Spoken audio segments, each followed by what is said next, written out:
All right, welcome in. Happy Tuesday here at the NBA Tip-Off Show, powered by WagerTalk.com. As great slate of games tonight in the association. We're going to break down a few of these, see if we can come up with a couple of best bets for you. And, of course, we'll hear from the contrarian gods. We'll talk some totals. We'll take a look at a few dogs, and we'll do it with two of the best here at Wager Talk as we welcome in Double R, 1L, Steve Merrill in the house, and Rob Vino on a $5 Customer Appreciation Tuesday. Vino, I don't know that Merrill's going to be able to do a whole lot of math for you today with the simple $5 customer appreciation with you guys and your best bets for $5 over on your page at Wager Talk. But you know, Merrill, he'll break it up and he'll figure out a way to divvy that up, and somehow or another it'll break down to 87 cents a pick or something. I can't wait to hear it.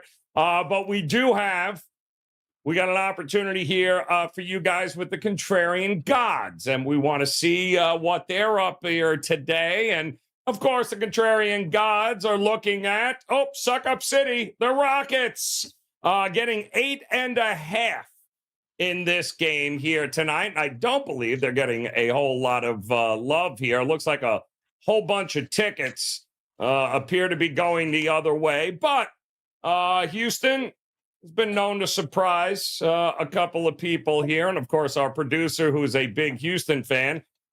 This was 7.5. I'm seeing 8.5 for the Pacers. Is it just too much Pacer love here, Merrill? Should the Rockets be worth a look here tonight, getting that 8.5 now? First, got to chime in with the live chat. We love the live chat. And one of the best names, Teriyaki Monkey, asked me if my pulled hamstring was doing better, my hammy. And I told him yes, but I jammed my fingers Sunday in basketball. Coach of the 11 and 12-year-olds. I let him go 3-on-1. I reached up for a rebound. I'm like, why is this finger jammed? I feel like I've hurt this recently. I recalled it was in the Wager Talk pickup game a year and a half ago is when I did hurt that finger, and it's come back. Bob Vino was not the one that injured me, though. It was the world-class violinist that I was guarding, actually, during the game. But we're good. We're going to muscle through the show here with one hand on the mouse. Houston, Indiana. I don't see a lot of defense in this game, though. So, the contrarian side, it has, as you said, went from 6 to 8.5. But the total has also gone from 242 up to 245. And the Pacers, we've talked about how much better they are offensively with Halliburton. It's not necessarily the points, it's more the assists. This guy's actually going to make the All-Star team, and he's leading the league this year in assists, over 12 per game. So it really has been night and day over the last month or so without him. And he's questionable again. And by the way, it's a left hamstring. So it's more important not how Merrill's hamstring's going, but how's Halliburton's hamstring going into tonight's game.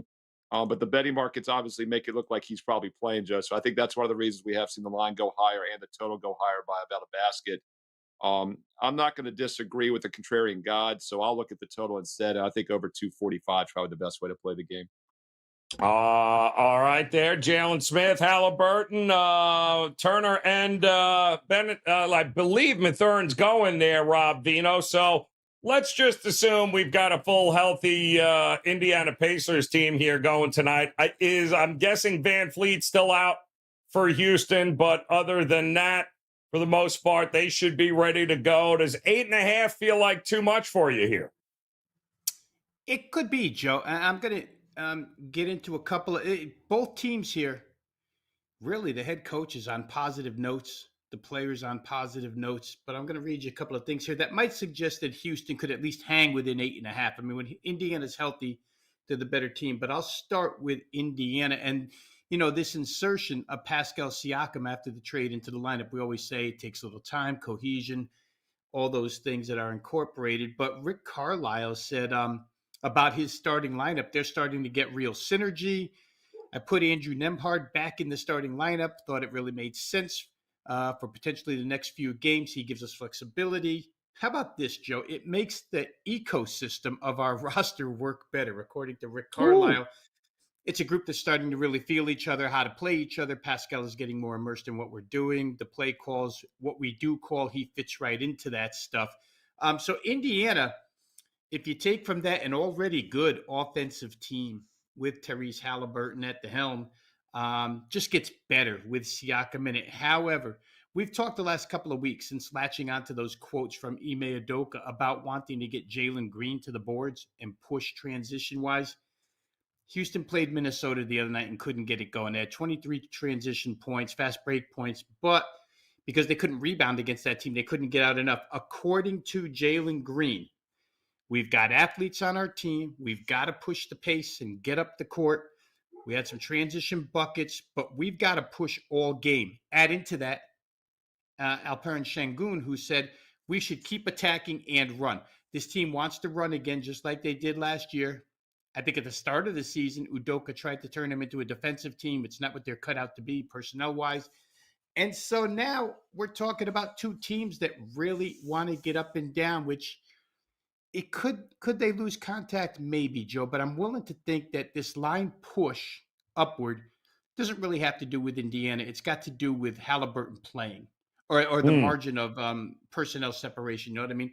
I think maybe Houston can, since Indiana's not a great rebounding team, get out there and maybe score with them. So I'll hang in with the contrarian God today and try the Rockets plus the 8.5. All right, plus 8.5 there with the Rockets tonight, guys. That one's 7 o'clock Eastern time tip, so that should be a good one. And another interesting spot here tonight out west for our featured matchup. It's going to involve the Oklahoma City Thunder taking on the Utah Jazz. I believe this is another road game for OKC, 6-9, I believe now. They just had that double overtime game with Toronto a couple of nights ago. Poor Toronto had to go through it last night on the second of a back-to-back coming off of that game. Now OKC goes to Utah, who really put the hammer down on Milwaukee last game. It wasn't a great road trip, Merrill, for Utah on that extended trip that they had. It wasn't good. Looked like they finally were glad to be home last game against Milwaukee. And now I believe they lost last time OKC showed up in this spot. What are we thinking here? Getting points, Utah, or do you trust OKC to do their thing and continue to roll teams? Yeah, it actually is a double revenge spot for Utah. They've lost both meetings this year, back on December 11th, and then more recently, a few weeks ago on January 18th, they did lose at home in the most recent meeting, and they were a 3-point dog in that game, I believe. The exact line is tonight. Both games soared over the total. We had 254 and 263 points, both going easily over the total. However, I'm going to take a little bit of a contrarian call in the total. I did a standalone solo video for this game here on WagerTalk TV. Check out all those free play videos, all those standalone solo videos. And I mentioned the under for a couple reasons. First of all, there's some sharp money on the under. The overnight line was 243. It's down to 239.5. And I agree with that move because, first of all, both teams have to be fatigued. You mentioned the double overtime win for Oklahoma City on Sunday against Toronto. And that was the end, I believe, of a 4-game homestand. Now they're traveling. They do have rest, but it's still the thin air and altitude in Utah after a double OT game just a couple nights ago. And Utah, meanwhile, big upset win, or not an upset win. They were a 3.5-point favorite, but still a come-from-behind win against the Milwaukee Bucks on Sunday as well. So both teams overcame double-digit deficits, and Oklahoma City had to go to double OT on top of it. So I think the tempo, the pace might be a little slower than expected. And Oklahoma City has been playing pretty good defense in recent games. In fact, they haven't allowed any of their last 6 to shoot over 50%. And in the modern NBA, teams allow 50% all the time now. So that's actually an accomplishment. Utah's been a little questionable on D, and that's what kind of keeps me off the side in this game. Even though it's a double revenge spot and it does look like a good setup for Utah, I just don't trust them right now. And I think this game stays under. And speaking of injuries, 10 players listed on the Oklahoma City injury report, including 7 of them as questionable tonight. So that's another reason I just don't see them running and gunning and playing full throttle here in the thin air and altitude. Yeah, not a whole ton of, to your point, Merrill, not a whole lot of movement there in the total. 243 down to 240. We're not used to seeing either of these two teams trend to the under. So it's an interesting spot here tonight in this game. What are you thinking, Vino? Are you looking at the team total, or a side in this one here? Well, if you were going to look at a team total, Joe, one sticks out like a sore thumb, and that's Utah. I think their team total is 118, and they've played Oof. 9 home games since January 1st. Here we are in the first week of February, the end of the first week of February. 9 home games. They haven't been held under 118 once by anybody. They haven't been held under 123 by anybody. They haven't been held under 120 by Oklahoma City in the other 2 meetings. Against OKC, they lose 134, 129. They lose 134, 120. 263 and 254 when these two teams have met before. Potentially the scheduling drove this number down a bit. Potentially the laundry list of, Jalen Williams, I think, was the only starter on that list of injuries, but a lot of the second unit for OKC, which could affect depth here. But the starting guys, Dort, SGA, all those guys seemingly involved in this game. So it's hard for me to get to the under here, knowing that Utah is a home team that averages 123 a game, has done it twice already against this game, and nobody has been able to hold them under that since January the 1st. So if you're looking team total, you're probably looking at Utah's side. If you think Oklahoma City is going to win the game, then I guess you have to play over in this contest because OKC would have to outscore them. Otherwise, if you think the Utah team total is correct, and maybe there's some altitude or whatever issues with OKC, maybe you're looking at under from that circumstance. But I don't know that I could get there, Joe. I think I would have to be over. Probably Utah team total-wise is the best look I have here in that game. All right, love it. Good stuff there, guys. Featured matchup of the night. We'll talk about a total here in a second, but a quick reminder, subscribe. Hit that like button if you're joining us live here today on the NBA Tip-Off Show. And don't forget, it is $5 Customer Appreciation Day. So best bets at WagerTalk.com across the board. $5. Go partner up with your favorite handicapper at WagerTalk.com. Rob Vino locked and loaded. So is Steve Merrill. Go grab those bets now here. $5 over at WagerTalk.com.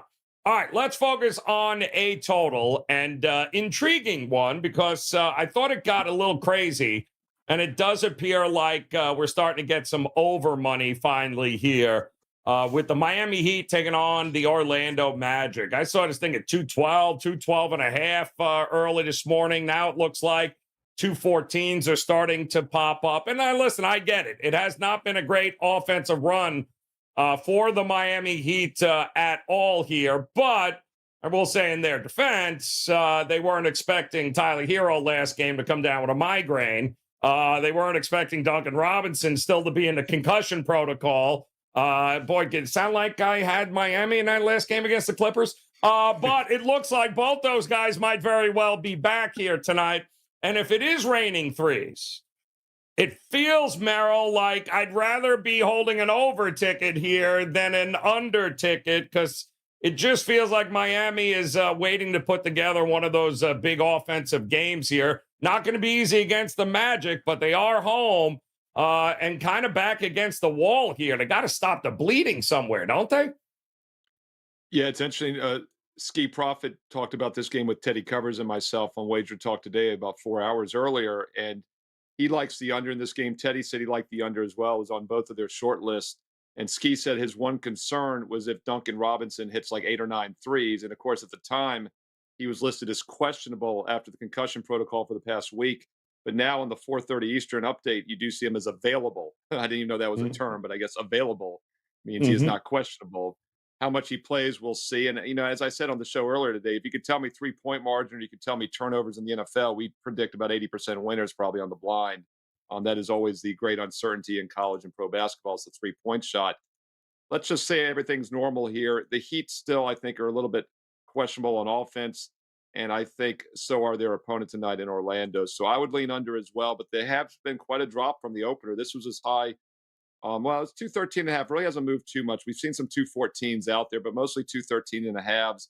But I think this is going to creep up. So if you do like the under, which is the way I lean, I would wait until near tip-off, because I think you're going to see more 214s, maybe 214 and a half. So I'll lean under here in the overtime segment, but I would say play it closer to tip-off, because I think the line does rise a little higher, especially now that Robinson's been listed as available. All right, Vino. If there's ever a dude I can rely upon that'll back me up on an over, it is you, my man. So There was a time this season we cashed a lot of tickets backing Miami overs at home. It's coming. It just feels like they're getting to that point. If they are all healthy here tonight, that threat of bombs away, they're not going to spend a lot of time in the paint if they're hitting shots from the outside. So are you thinking maybe this is just a little bit too low, or current form won't let you bet anything but the under in this one? Well, a few things here. They played 3 times already. 2 of them stayed well under. This didn't even make 200. The other one did hit 221. So you got 2 unders and an over. It's an important game. I'll talk about it a little bit in the That's My Dogs portion. But you know what scares me, Joe, is how giddy Eric Spoelstra is over their defense right now. Listen to this guy talk. They lost the other day, right? Because like you say, Hero had a migraine, missing pieces, only getting 95. But he could care less about the 95, really. His point was the 103 points scored by the Clippers, that's 15 points under their average. It shows what we're capable of. It's 3 straight games where we've held teams 10-plus points under their average. You're only doing that if you're really rallying around each other. That's our identity. That's how we're going to try and win games right now until we get everybody in a rhythm and figure out what the best plan offensively is. To me, that sounds like a coach who has no clue what the best plan offensively is. And, you know, until I get all my guys back, we're going to have to play defense. Orlando, I talk about them all the time. You said it could be raining threes for Miami. It would have to be because Orlando's going to beat them on the boards, right? They're just a bigger team inside. We say it all the time. Orlando themselves, pretty good defensive team, holding people to 110.6 a game. That's 5th best in the NBA. And they've held opponents to 100 points or less in 5 of their last 6 wins. So, you know, the way the coach is talking for Miami, I can't believe that offense is a priority. Now, as Steve said, where Ski is concerned, and like you say, the fear is they come out and shoot threes and they're going to kick that 213.5 down the road. That's always the fear. But right now, the way it's looking, I would have to probably lean toward the under just because it seems like that's the direction Eric Spoelstra wants to go. All right. Well, there you go, guys. Interesting game there. 214 here. Miami Heat and Magic from a total perspective, but sounds like we might get a little bit more on this game coming up because we're going to have to take a look at some of the dogs here tonight and see which ones might be barking. What do we got, Robert? That's my dog. That's my dog. That's my dog. That's my dog. And anybody got to say anything, you let me know. That's my dog. All right, Rockets on this list. We talked about that with the Contrarian Gods. The Grizzlies, shocker. The Magic dog in Miami. How about the Bucks? They are getting some points tonight in Phoenix. The Jazz we talked about. The Nets also getting some points at home. The Chicago Bulls on this list. So a little something here across the board. It just depends, really, I guess. Merrill, how ugly are you planning on going here with your barking dog tonight? Ugly dogs need love too, Joe Ranieri. You remember that from your college days, probably, but I'm not going to go too ugly here. I'm going to take one of the smallest dogs, but I think is a live dog, and that's the Brooklyn Nets. I'm actually going to disagree with the money move here. Dallas opened as a 2-point favorite, 2.5 overnight. It's up to 4. Even some sharper books look like they might be going to 4.5. And I normally respect that, but I think it's once again, as Rob will talk about, it's a lot of just who's playing, who's not. Doncic is listed as questionable, but Irving is probable.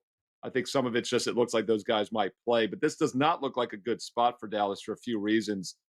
First of all, they got the big win against Philly last night. Let's keep in mind how bad Philly is right now. Embiid is out for an extended period, it looks like.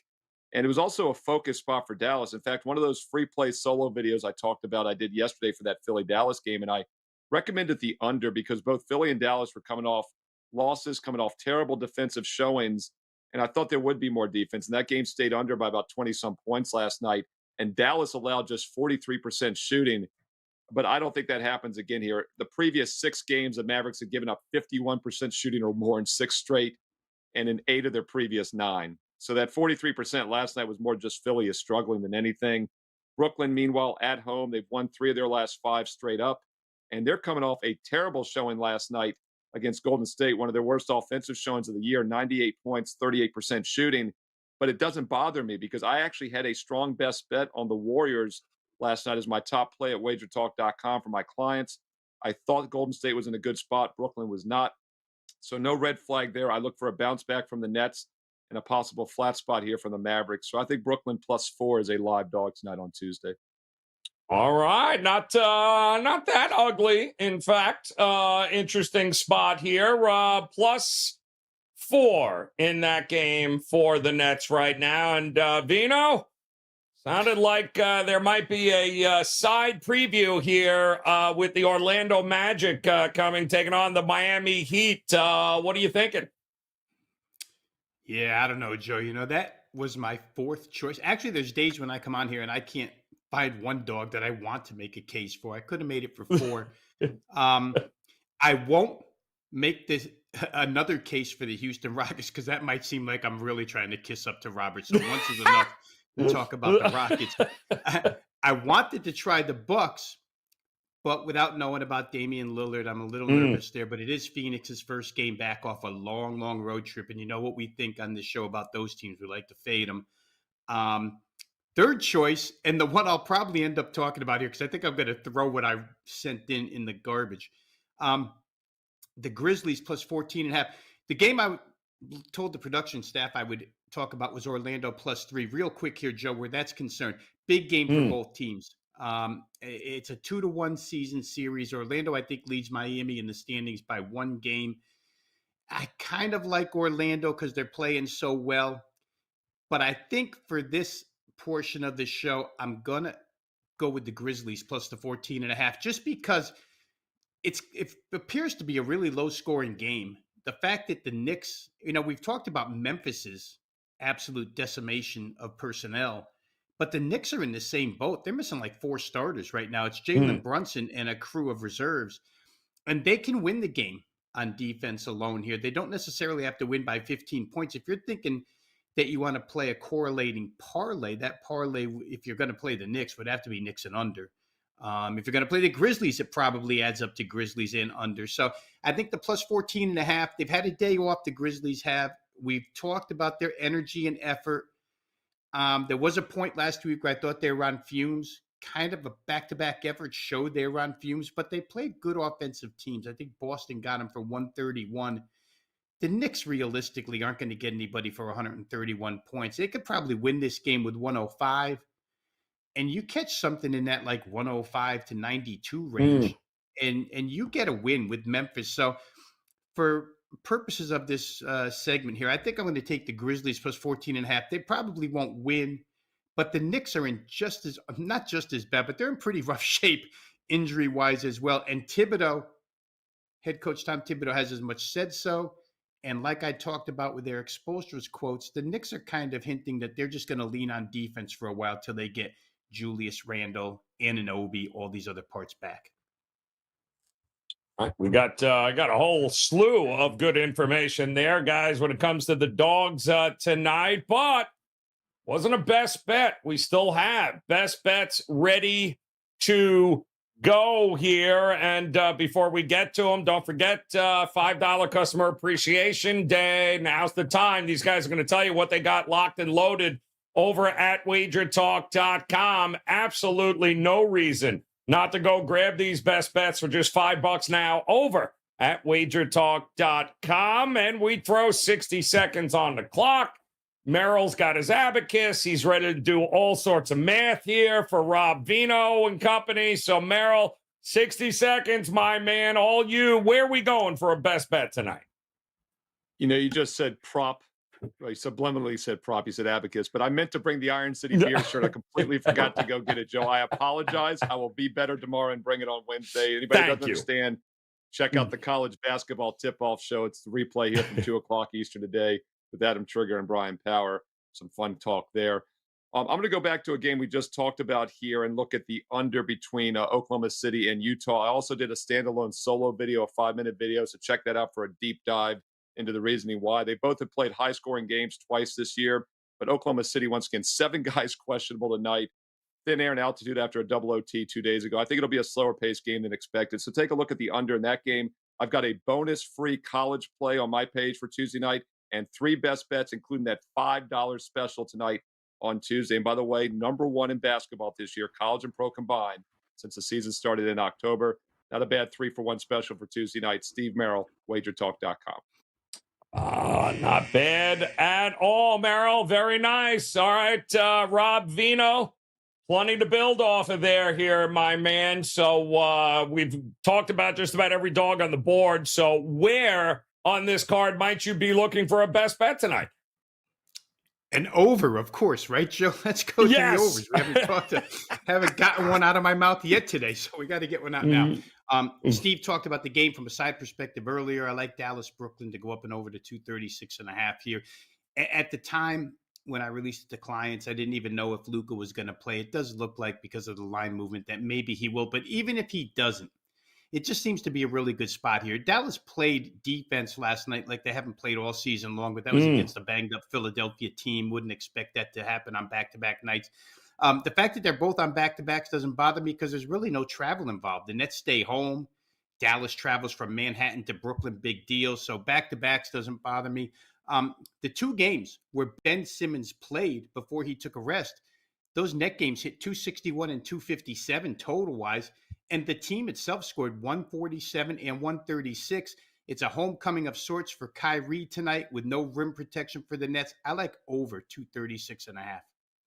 Ooh, knew there an over was coming. By the way, it does look like maybe some injury news there with the Pacers. That seems to be coming down now to 8, as I think Mathurin is now with an illness and listed as questionable. So keep an eye on that one, guys, as all these games, obviously, before tip-off. This is getting to be the part of the day where all of a sudden guys start banging toes. They pull a Merrill hamstring, or I jam my finger. I don't know what's going on. I might need a day off. So be careful, available. Guys. That's right, but he is still available. Whatever the hell that is, it's available. Unreal. One more time. They might not use me, but I'm available. It's available. Oh my God, sounds like a chick I knew. We've got Rob Vino, Dallas, Brooklyn over 236. There he is. OKC, Utah under now 239.5 are your best bets here, guys. And don't forget, go grab those $5 best bets. And there it is for those of you that the hammy. you can't not see it anymore now. So now you know, Merrill, when he hurt his finger and pulled his hammy, that was the pregame show right there. My goodness, there. But he is available. He is available. That's the bottom line. I'd really like to see you come on the show with those shorts one last time, Merrill. Be fantastic. Yeah, exactly. All right, go grab those $5 best bets now over at WagerTalk.com. Make plans to come back and join us again tomorrow. We'll do it all again here on the NBA Tip-Off Show. Until then, on behalf of Steve and Rob, we appreciate it, guys. Best of luck with all the plays tonight. We'll talk to you again soon.